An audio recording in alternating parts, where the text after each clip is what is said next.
Hello, welcome to McDoll Strategy and Tactics, and thank you to our subscribers. In this series, we play through each of the battles in the American Grand Campaign in Close Combat 4, the Battle of the Bulge. We use historical WW2 US Army doctrine to plan and conduct each battle. We start on the strategic map. It is 1600 hours on December 19, 1944, and the weather is overcast. Air support and artillery have been allocated, and there are no supply drops. In the last episode, the US 110th Regimental Combat Team of 28th Division fought the German Kampfgruppe Hansen from 1st Panzer Division at Wiltz. The battle was a total American victory, and the German battle group was forced to disband. The next battle is at Esch Sur Sure, between the US 109th Regimental Combat Team of 28th Division and Kampfgruppe 901 of the Lehr Division.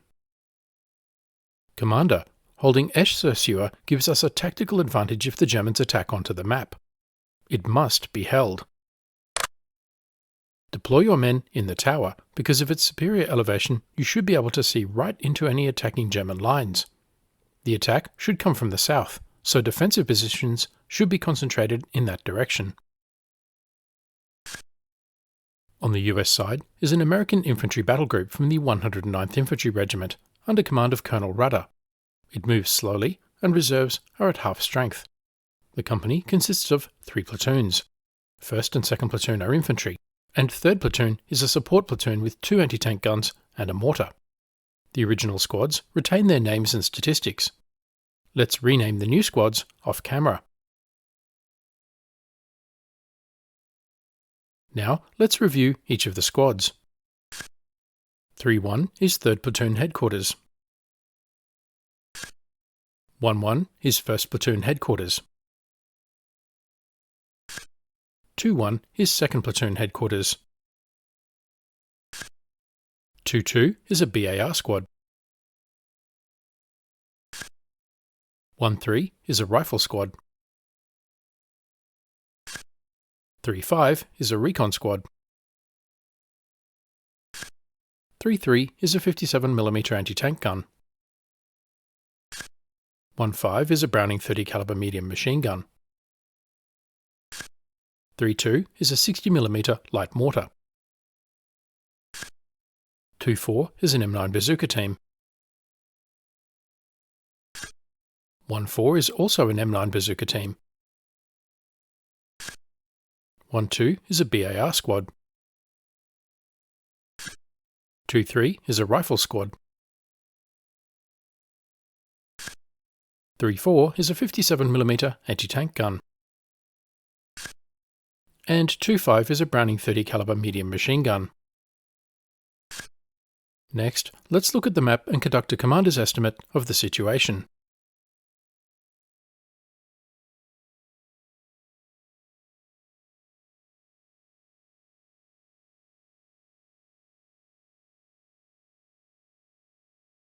Our mission is to defend Esch Sur Sure. Esch Sur Sure Castle is located on a spur in the small town of Esch Sur Sure in the northwest of Luxembourg. It is naturally protected by a sharp meander in the River Sure, which surrounds the town and castle on 3 sides. The far riverbank is dominated by heavily wooded steep slopes. The road from Wiltz runs across the Pont de Pierre in the southeast, and winds north through the town, passing the Château de Esch Sur Sure with its prominent 3-story square tower, then crossing the Pont Rue de Kaundorf in the northwest on its way to Martelange. At the bridge, it joins the road south to Echternach. Both roads are dominated by the round castle keep on high ground south of the town. This is what the town looks like today. The map is remarkably similar to the actual town, bridges and the meander of the river. And the view from the round keep, looking north to the tower and the Pont Rue de Kaundorf off to the left. Observation from the tower and the round keep are excellent, and both locations can keep both roads in view. Similarly, the view from the Pont Rue de Kaundorf along the western meander of the river is unobstructed. Observation within the town is limited by the buildings, with long lines of fire along the roads, but otherwise favouring short-range engagements. The stone walls of the castle, tower, and keep provide the best cover in the area. Next best are the wooden buildings in the town. The thick woods surrounding the town also provide concealment. The River Suir is the key obstacle to movement in the area. The cliff faces at the base of the castle and in the woods are also impassable to vehicles, although they can be climbed by infantry. Unsurprisingly, this channels vehicle movement along the roads, past the castle, and over the bridges. The Pont Rue de Caendorf is decisive terrain, as it controls all vehicle movement to the west. The tower and the round keep are both key terrain due to the significant defensive advantages of each location. The two avenues of approach from the south are either side of the river to the west, and to the east, along the river and through the town. Attacking Esch Sur Sure is a Kampfgruppe from the Lehr division. This is a tank training formation, so we can expect panzers as well as half-tracks and supporting Panzergrenadier infantry. As in previous battles here, the Germans could advance along the western avenue of approach. Armour could push forward quickly to seize the bridge and cut off the Americans in the town. Then support the German infantry to conduct a deliberate clearance back to the southeast. This approach would weaken American forces in Esch Sur Sure by cutting them off from reinforcement and supply, and it would avoid unnecessary delay. However, it relies on a rapid advance by armour, and the avenue is otherwise exposed with little cover from anti-tank gun or machine gun fire. The alternative for the Germans is a slow, deliberate clearance of the town from the southeast. The immediate objective would be the round keep. This approach would minimise casualties, but it would be slow. The American defensive plan in this sector has proven its value in multiple battles now. We will retain this plan with two major modifications. First, in the previous battle, 2nd Platoon was forced by panzer fire to withdraw from the two-storey buildings immediately adjacent to the round keep. When the Germans withdrew, the Americans snuck forward to recapture the position. They have now reorganised to retain this hostile position, but expect the Germans to try and take it back. Second, until now, the Americans have defended Esch Sur Sure and have weighted their anti-tank assets on the western approach. But I want to defeat German forces to set the conditions for a counterattack along the front. To defeat the German Kampfgruppe, the Americans must destroy their panzers, and so will need to use their anti-tank assets more aggressively to cover all likely avenues of approach. One anti-tank gun would remain emplaced at the Pont Rue de Caendorf, covering the road to Echternach to the south, and the bridge and road in the town to the east. It would strike any armour advancing on the western approach. The second anti-tank gun would move into 2nd Platoon's position. Emplaced in the ground floor of a two-storey building in town, it would cover the eastern approach to the town and shoot down the road leading to Pont de Pierre.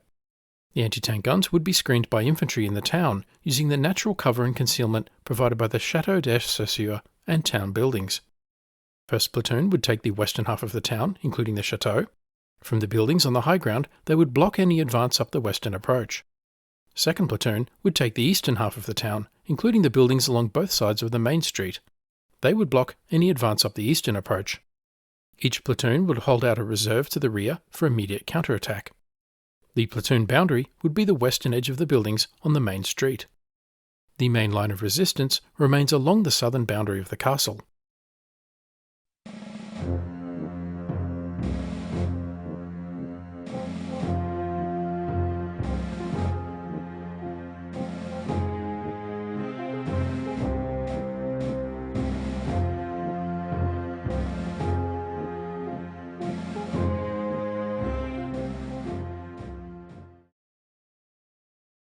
I have made my decision and have placed the platoons and squads in position.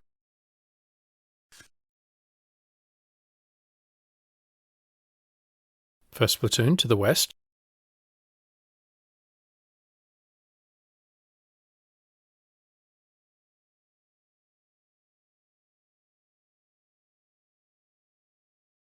With the bazooka covering down the western approach,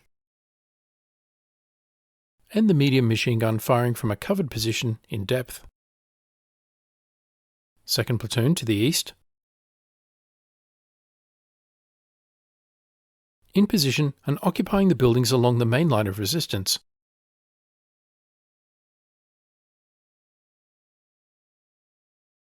With the bazooka covering the eastern approach,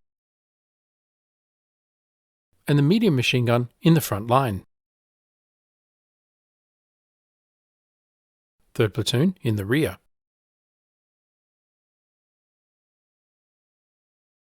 The mortar in defilade. 3-3 covering the road from Pont de Pierre. 3-4 near the Pont Rue de Caundorf. And the recon team as a company reserve.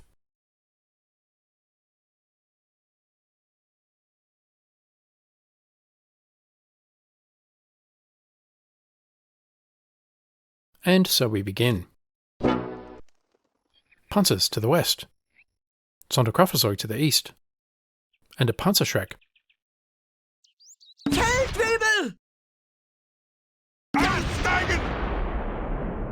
Panzer IV destroyed near the Pont de Pierre. Ford deploying 3-3's anti-tank gun is already paying off. 3-3 fires again. And destroys a Sonderkraftfahrzeug 251 Bar 1. I can't take any more! 3-4 is firing to the west.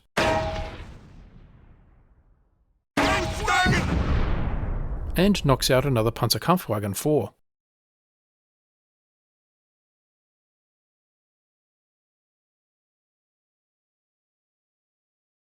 The German company commander in the Befehlspanzer 5G moves up the road.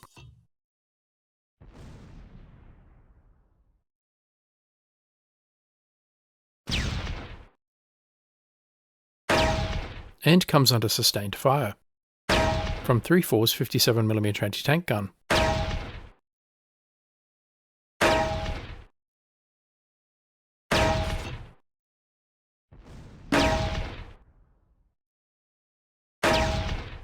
Casualties.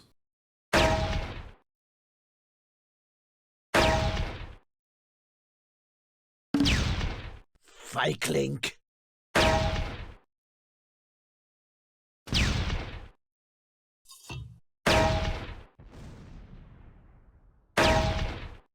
.34 runs out of ammunition. German infantry to the east.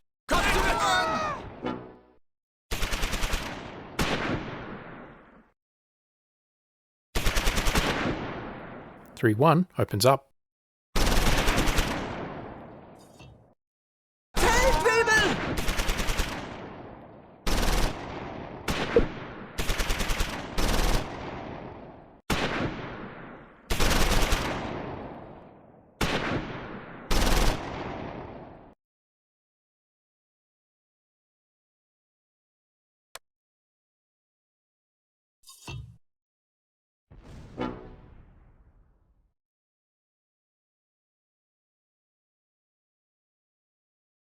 .32's 60mm mortar targets the German mortar half-track.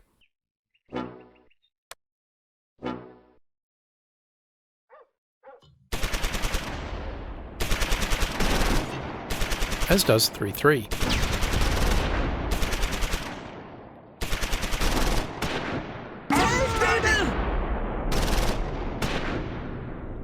And destroys a Sonderkraftfahrzeug 251x2 8cm mortar.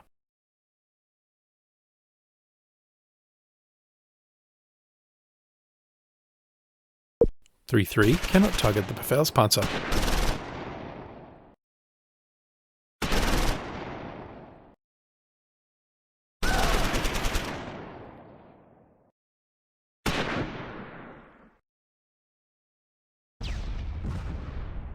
.32's 60mm mortar now targets the German infantry in the open to the west. They are fording the frozen river.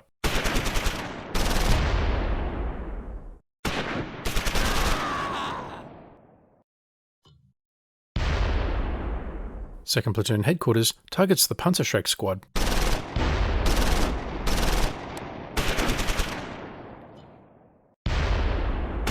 This squad poses a risk to the 57mm anti-tank gun.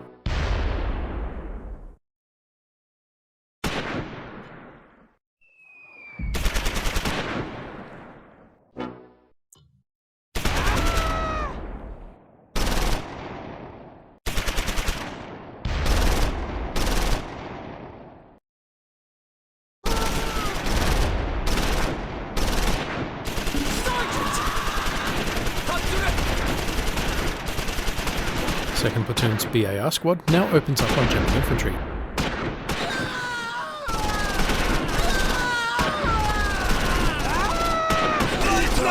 Second platoon's medium machine gun takes machine gun fire from the Befehlspanzer.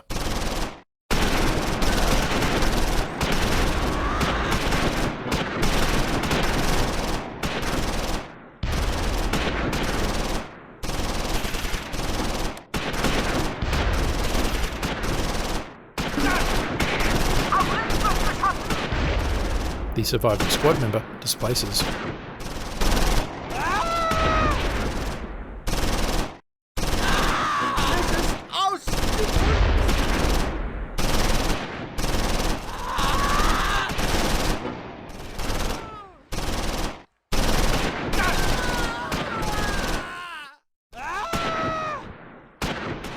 One Panzerschreck squad eliminated. One to go. They cannot be allowed within firing range of the anti-tank gun.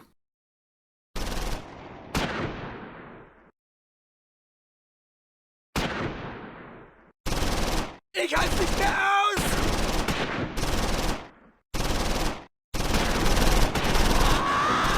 Second platoon's BAR squad receives machine gun fire from the Befehlspanzer and withdraws.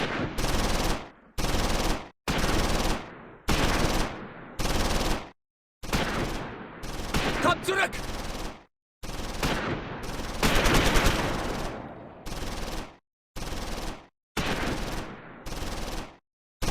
First platoon's medium machine gun now targets German infantry in the open.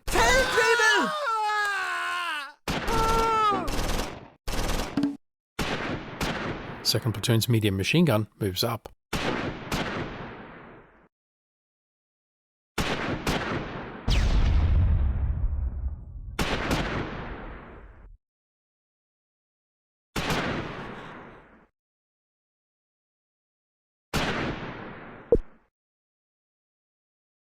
First platoon's bazooka squad moves up to fire on the Befehlspanzer.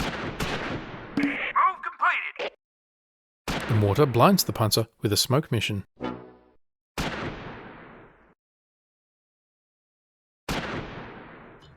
Team redeployed! Ich halte nicht mehr aus!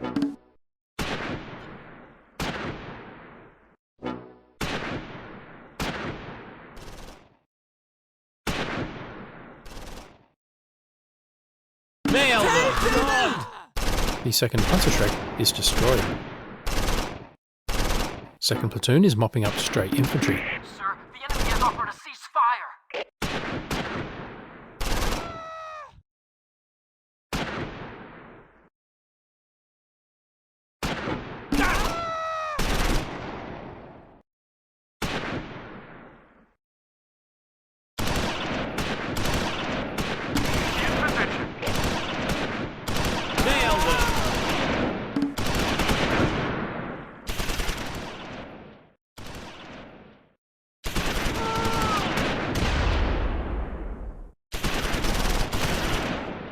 Taking fire!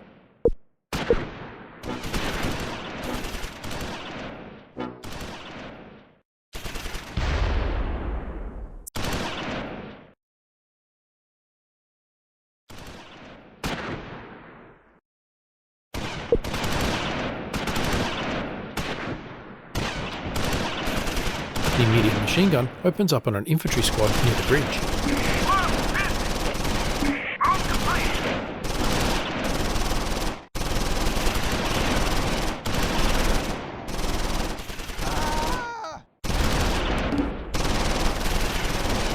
The bazooka team come under machine gun fire from the Panzer.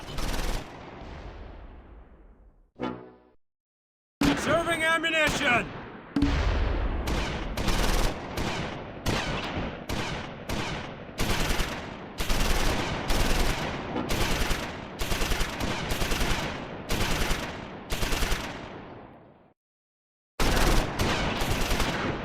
Second platoon concentrates fire on the remaining infantry.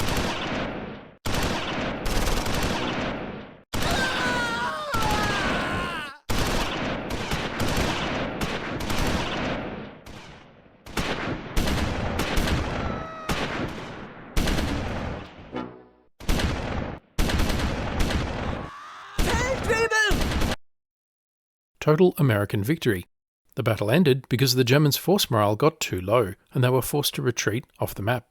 The Americans gained control of the map and the German battle group was forced to disband. The Americans won the battle because they control a greater number of crucial victory locations than the Germans. The Americans lost 4 killed and 4 wounded.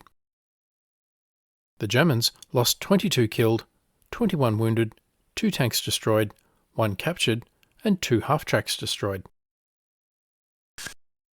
Let's examine the American squads.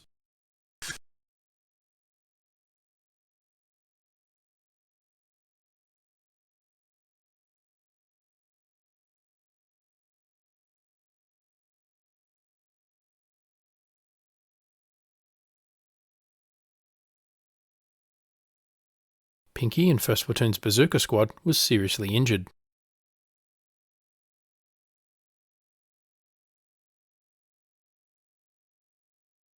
Patterson, commanding 2nd Platoon, is seriously wounded but awarded the Bronze Star for leadership. Jobs and Partridge are not so lucky and are killed. Garrett in 2nd Platoon's BAR Squad receives the Combat Infantryman's Badge. Leach is seriously wounded and Castillo killed.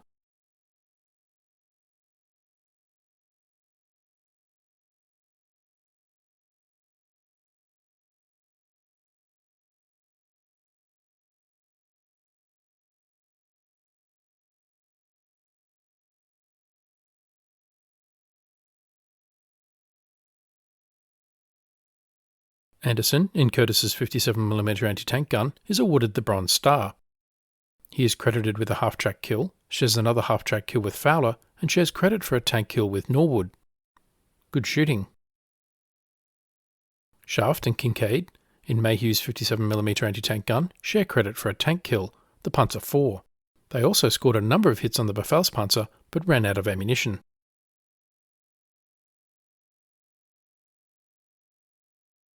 Norman is killed and Runtapar seriously wounded in 2nd Platoon's medium machine gun.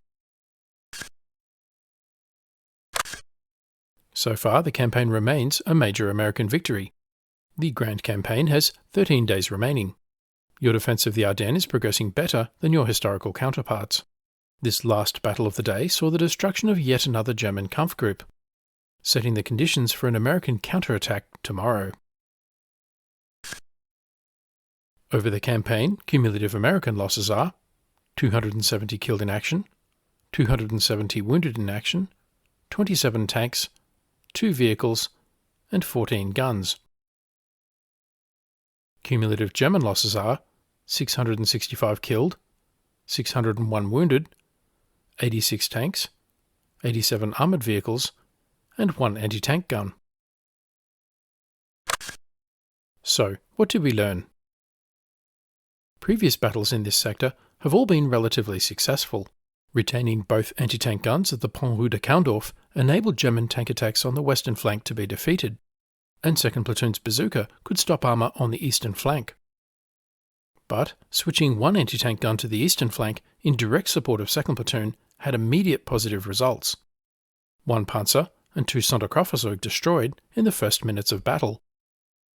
This relieved the pressure on both defending infantry platoons, and the Germans never stood a chance. Let me know what you think in the comments. Thanks for watching. Please remember to like, comment, subscribe, and donate, and stay tuned for the next episode.